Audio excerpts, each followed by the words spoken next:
Today in Memos to the President, the topic is building a secure energy future. Hi, I'm Gigi Hinton, along with Bill Antholis, Managing Director here at Brookings and co-author of the memo. Bill, building a secure energy future is critical for our nation, especially at this junction where we are now. But you're saying that President-elect Obama has to make a big push early on. Why is that? Well, he listed energy security as one of his top priorities repeatedly throughout the campaign. And in, I think, all three debates with John McCain, it consistently was at the top of his list after dealing with the economic recession. And he should follow through on that. It's an issue that is still very much in the public mind. Gasoline was at $4 a gallon. It's come down, obviously, to about half that. But there's still a public urgency around the issue. They know that it connects to our national security. They know that it connects to climate change. And the economic volatility is something that we've all lived through. So he has an opportunity so close after the election to really move on a big issue that he thinks is medium to long term, which is the right way to think about the issue. The short-term thing that he's facing is the economic crisis. And that actually provides both a challenge and an opportunity. The challenge is that there are a lot of other priorities that require the president's attention, including budgetary attention.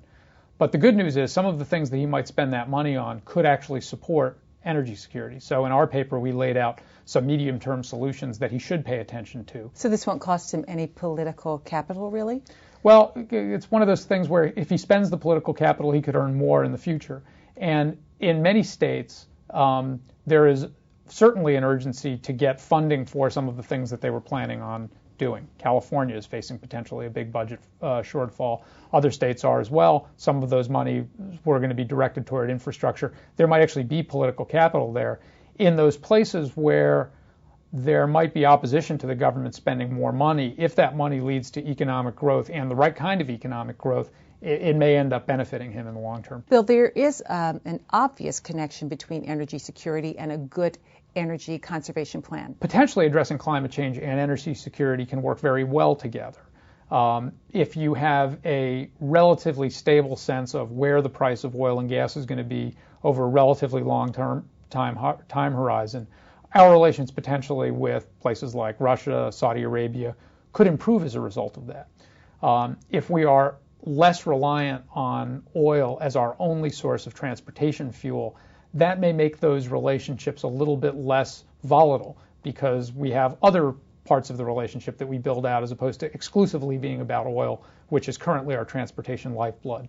So potentially if Senator Obama, now President-elect Obama, moves in the right way on these issues and starts addressing the long-term challenges, long-term challenges of climate change, it will also have the effect of establishing a more stable set of relations on oil and gas issues. Thank you, Bill. We'll see you again here next week on Memos to the President.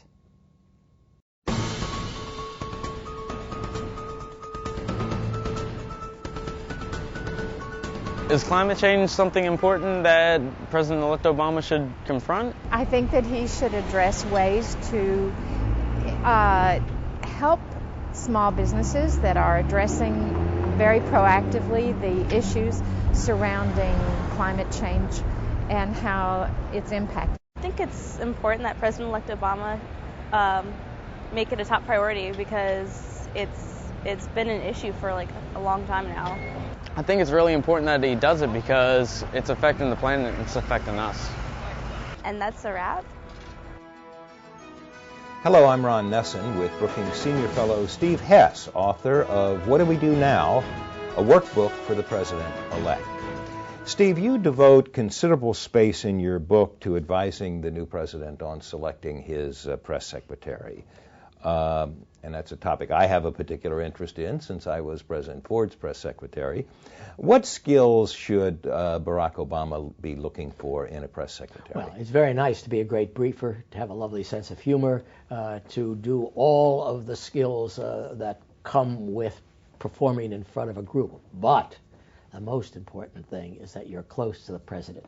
It's really a question of all of these reporters in front of you want to feel that the information you're giving them is bankable because you got it right from the president.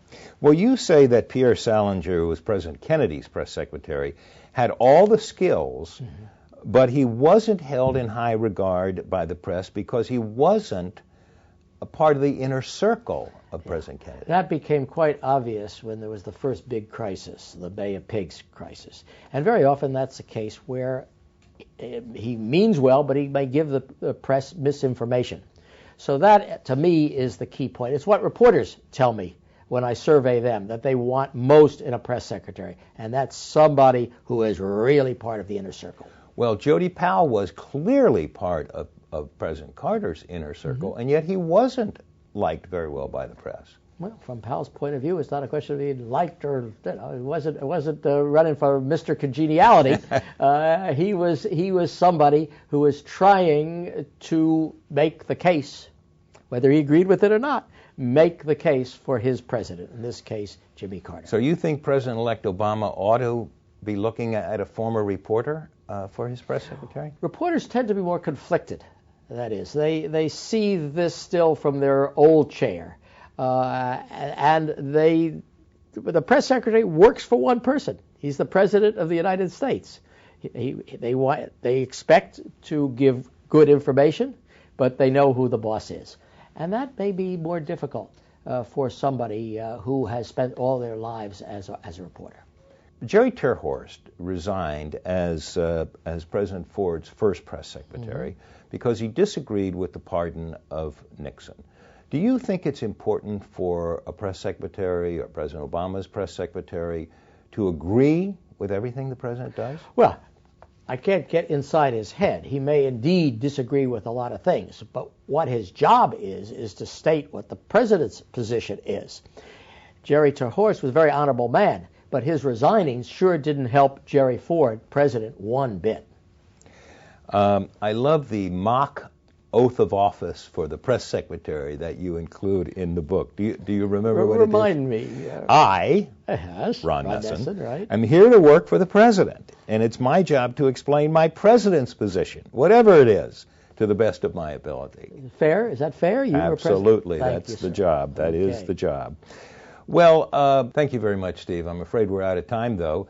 And we will be back next week, though, with more advice on what the new president should do as he prepares to move into the Oval Office. See you then. Be a part of the presidential transition.